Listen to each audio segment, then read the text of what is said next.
Wow, what an interesting question, because it's almost a luxury asking, like, I'm so much beyond my comfort zone.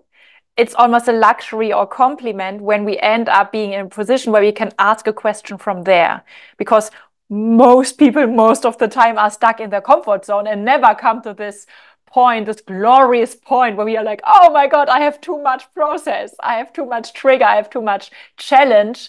And of course, like, everybody knows too much challenge, but this seems to be a situation where you can move into the challenging setting and you can move out of it.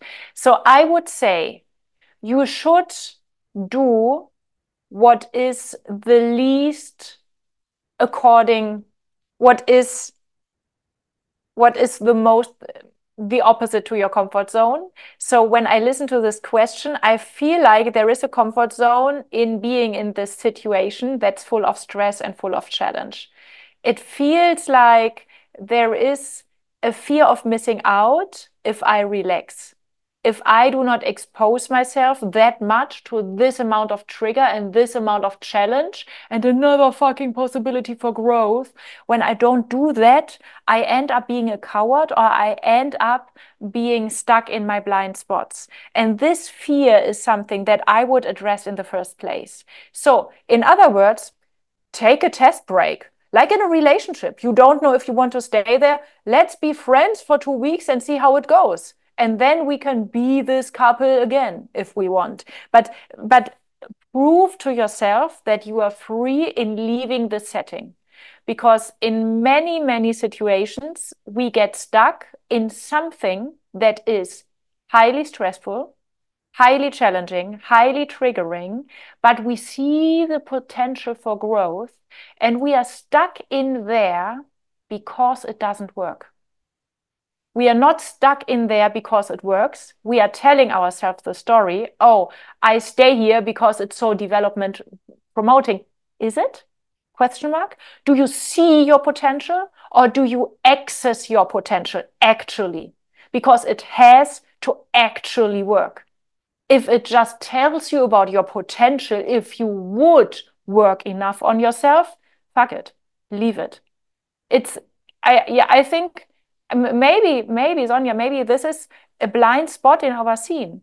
There is, those blind spots that we don't see and that we don't want to see, and the shadow, etc. And then there is a blind spot around a blind addiction to heavy settings.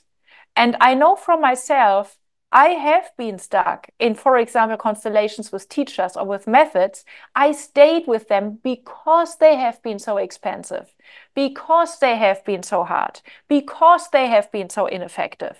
And this is not Ilan making it up or observing it somewhere. This is deep psychology. So when we see people in structures of cults, they are stuck there because it doesn't work. They are not stuck there because they break free from so many patterns. So I think it's very important to have this living proof of I can leave whenever I want.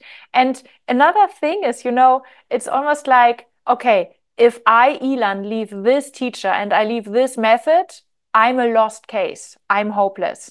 I'm too traumatized. That's a deep, deep proof for mistrusting life. Because life might love you anyway.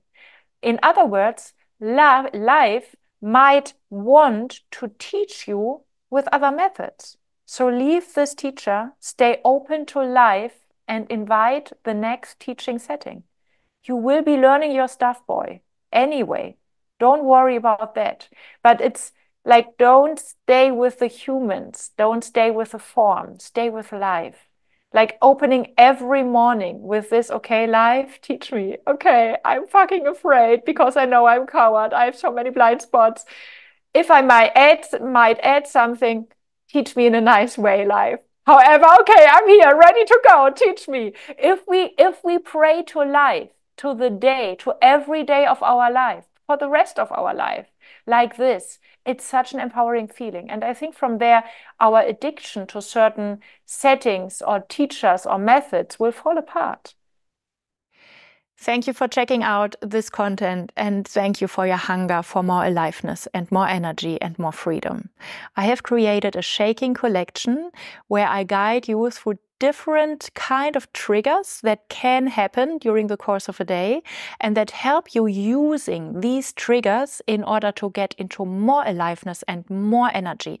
So at the end of the day, you end up being grateful for your triggers because you end up being more alive and more powerful than without them. If you are curious about this process, check out the shaking collection. You find the link below this video, and you are very welcome.